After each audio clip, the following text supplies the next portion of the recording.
through the fixtures for the ladies football quarterfinals this weekend. Kerry against Meath, Armagh against Cork, Galway against Mayo, and Donegal against Dublin. I just wonder, what are your thoughts in terms of what's going on with the players not speaking to the media this week? And well, sorry, they're not speak. I'll just get the email here. So this is a GPA media update. Intercounty female players have decided not to take part in media events organised by the LGFA or Camogie Association in advance of games in the closing stages of the All-Ireland Championships. The decision was taken collectively on a call of squad reps and captains yesterday. This was referring to Tuesday, as the hashtag Unite for Equality protest continues. To avoid a loss of coverage of the games, the GPA will organise media access to players. We will be in touch in the next 24 to 48 hours with details. Players' decisions will have no impact on local arrangements that regional media have in place.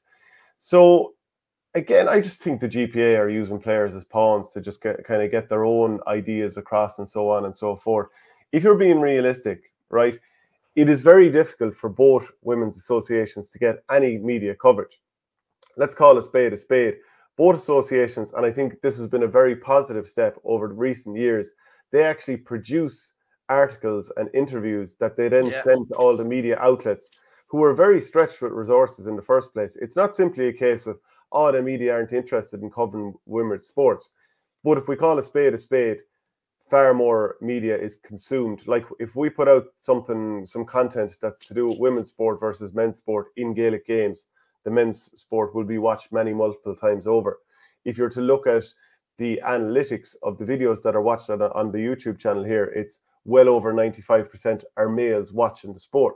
So, I mean, look, a lot of it comes down to, are women supporting women enough in sports as well? Like, you go to a local GA game, Burr, at the weekend, there'll be plenty of young girls there as well as young boys. But then if the Burr ladies are playing, I don't know if there'll be as many of either there. But anyway, coming back to it, it's very difficult to get the message across in the first place. Like, I was at the quarterfinals of the Camogie the other day, and there was almost nobody in the stadium when these protests were being made before the start of the game. So, I don't know. What do you make of this? Where is it going? Is it making an impact? I don't know. It's kind of, as you said there, coverage is so thin at the moment.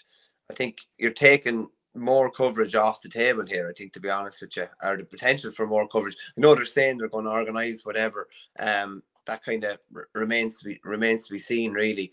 I think they're trying to fast track something that's going to take time. I think you will eventually probably get to a point where men and ladies teams are been, they're equal access to whatever. But I think this is going to take time. I think, and like, the organisations aren't even under the one umbrella yet.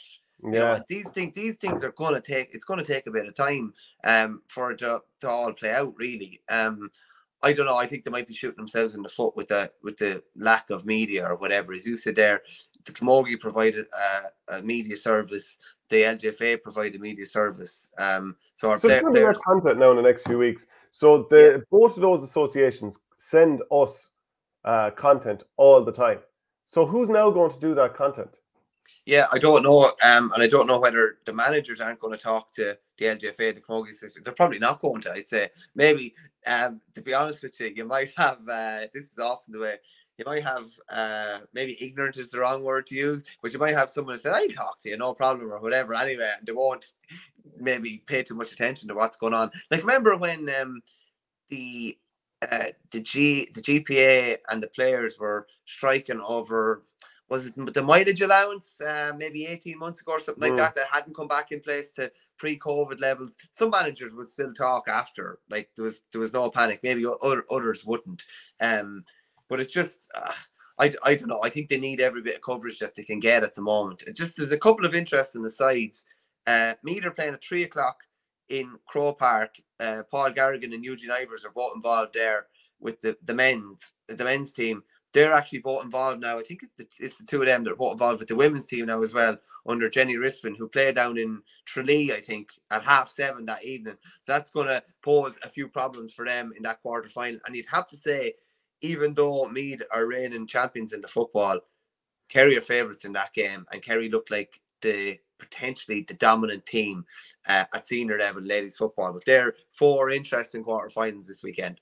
Yeah, we've lots of like fixture clashes and nightmares for CCCs coming up. Like next weekend, Tipperary are in the All Ireland Camogie semi final in both the intermediate and senior, which is on the Sunday.